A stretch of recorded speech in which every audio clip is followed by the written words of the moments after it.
দেখছেন খেয়ে দেবো আজকে। Bangladesh second best team Afghanistan, সেটাকে আমরা বিট করে আমরাই হয়তো বা ফার্স্ট টিম হিসেবে ফাইনাল উত্তীর্ণ হব ইনশাআল্লাহ। দেখছেন খেয়ে দেবো আজকে। ভাই এটা কোথায় কোথায় লুকাইছেন, কোথায় এটা দেখি লুক কেমনে লুকাইছেন? এটা এমনি লুকায় আনার কারণ কি? এটা কি, এটা কি ভাই, এটা কি? এটা হচ্ছে নাগিন নাগিন। হ্যাঁ ঠিক আছে ভাই, ওকে।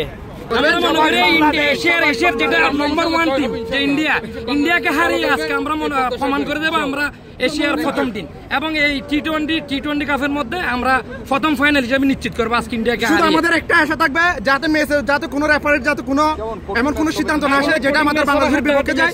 আমরা কারণ অনেক ম্যাচে দেখেছি অনেক সিদ্ধান্ত আমাদের পক্ষে আসার কথা ছিল, যেগুলো আমাদের পক্ষে আসে না, যার কারণে ছোট ছোট ভুলের কারণে আমাদের দেশ একবার হেরে গেছে।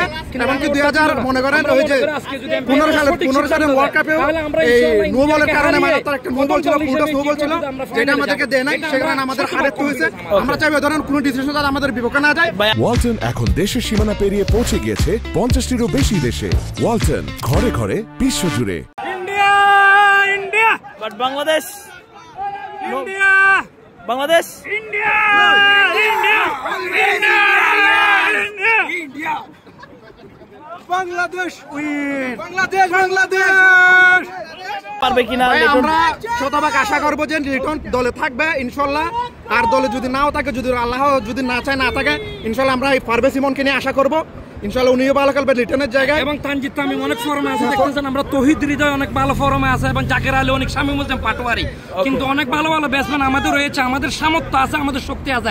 যদি প্লেয়াররা যদি শতভাগ যদি মাঠে দিতে পারে, আমরা ইনশাআল্লাহ শতভাগ আশাবাদে আমরা ইন্ডিয়াকে হারাবো আজকে। ওকে, থ্যাংক ইউ। ভারতীয় এক দর্শকের সঙ্গে মজা, তাকে দৌড়ে ধরার চেষ্টা করছেন বাংলাদেশি এক দর্শক, যদিও সেটা মজার ছলেই, এবং তারা ভিডিও করতে করতে এই মজাটা করছেন।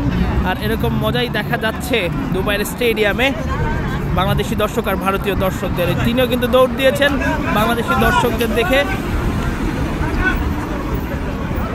এবং আবারও সেই দৌড়টা শুরু হয়েছে কিন্তু তাদের, এবং এটা নিশ্চয় কি যে মজার ছলে তা বলার অপেক্ষা রাখে। টুকরো বাংলাদেশ পুরোটা জুড়েই লাল সবুজ, বোঝাই যাচ্ছে যে এই ম্যাচটা ঘিরে তাদের কতটা আগ্রহ, ভারতকে হারাতে তারা কতটা প্রস্তুত দেখতেই পাচ্ছেন। এবং এদিকে আসলে ভারতীয়রা খুব বেশি নেই, এবং একটা এক পেশে বলাই যায়।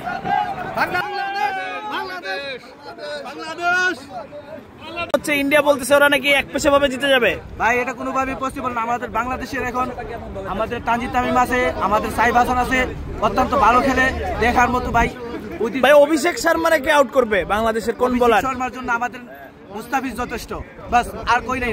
90 মুস্তাফিজ যথেষ্ট, বাস আর অন্য কোনো দরকার নাই। নাম আছে আমাদের মুস্তাফিজ আছে, ইনশাআল্লাহ অবশ্যই বাংলাদেশ জিতবে সেই প্রত্যাশা নিয়ে আমরা আসছি। ইনশাআল্লাহ সেই আশাই সবাই থাকবে, আমরা অবশ্যই জিতবো।